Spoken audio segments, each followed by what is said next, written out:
I'm Lynn, certified rent-to-own homeowner. Yes! Sabi mo ngayon sa mga ka-rent-to-own natin na kagaya mo ay gusto rin magkaroon ng sariling bahay.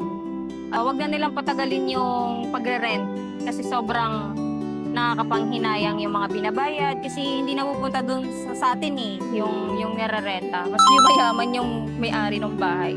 Kaya mas hindi ka manghihinayang na kapag may binabayaran ka tapos sariling bahay mo.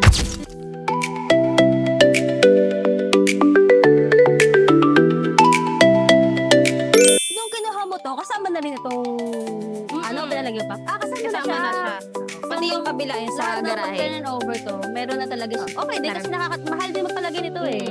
Tsaka, pwede mo mabuksan yung, kasi pag may alaga ka na pets, pwedeng naka-open. Tsaka pagka gusto mo Sila na tatakbo. open na para mahangin din. Pumapasok yung hangin. So ito yung pinaka... So Yan, ganito hanggang pagka dito. duplex, hati talaga kayo dito. no? Hanggang dito na yung property. So, kung may mga sasakyan, kasi talaga yung isang sasakyan dito. Eh, tipid-tipid Eto. muna tayo. Pag may sasakyan na e-bike, Tipid-tipid muna tayo, kaya e-bike muna. E-bike muna tayo. So, So na yung ito, sasakyan. meron ka ditong Tent muna kasi nag-iipon pa tayo pampa-extend na, pampasara dito para ito na yung kitchen talaga. ito yung isa pa na libre din. Ayan, ito na yung isa. Sarap. And yan, tulad niya, may pets. Yan, dito yung kitchen. Naka-ano na siya, naka-tiles. Wala pa masyadong pinapaan dito, paayos. Kasi nga kalilipat-lipat ko lang din. Ganito na din siya. Naka-tiles na din. Tapos free na din to. Ito yung CR. Naka-tiles na din siya. Wow! Hanggang dyan ang tiles. Yan, pati doon. Ano na din. Pag isang pumasok, kasya dito 5. Kasya dito 5 eh. Maganda. Kasi ang laki makatipid ng pagpapatiles eh. Para kung ayaw mo na rin naman siya ipagawa, ayan na siya eh. Naka-shower na rin talaga siya. Shower na din. Tapos ilaw na. Friends, magandang siya. Ito, doon na yung pinaka-living area mo. Oh, living area. Siya dito yung sofa. Bisita. Oo. Dito din sa sa ilalim ng hagdan.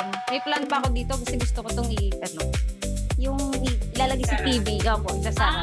Oo. Storage yung likod sa likod. Tapos Maganda nga. naka-tiles na din. Naka-tiles na Itong din siya. tiles, ito na yun. Kasama na rito ng binigay. Wala Kasama yung na lahat ng to, magkano lang ang cash out mo? 10,000. Tapos, ang monthly mo? Since pumasok kasi ako sa 4PH, dapat talaga monthly nito is 12,000. So pumasok ako nakahabol ako sa 4PH. Magkano monthly mo? 9,000. Wow! 9,000 lang. From renting. Hindi rin namin in-expect kasi yung 4PH, di ba? Kaya expect talaga namin 12. So kahit OFW si partner, di ba OFW to, di ba? Opo. Pinayagan sila mag-48. Galing. Basta tapos ang taas, hindi mo pa ito nalagyan ng... Hindi pa siya nakano. Pero yung second floor binil na. Kaya nung nilipatan ko to, wala pang pinagawa talaga. Saka ang ganda, since duplex kayo, may view ka pa dito. Kasi di ba pagka yung mga magkakadikit, di ka pwede magbintana eh. Maliban ng Tapos corner lang. sobrang dito, hangin kapag lahat yan nakabukas na bintana. Oh, ito, nakabukas nga. Since din ako, morning sun, nandito yung araw. Kasi pagising mo, Dito. Nagigising na ako kasi yung pa ako naiinitan ako. Kasi nga andyan na yung araw. Kasi nga andyan yung araw sa umaga.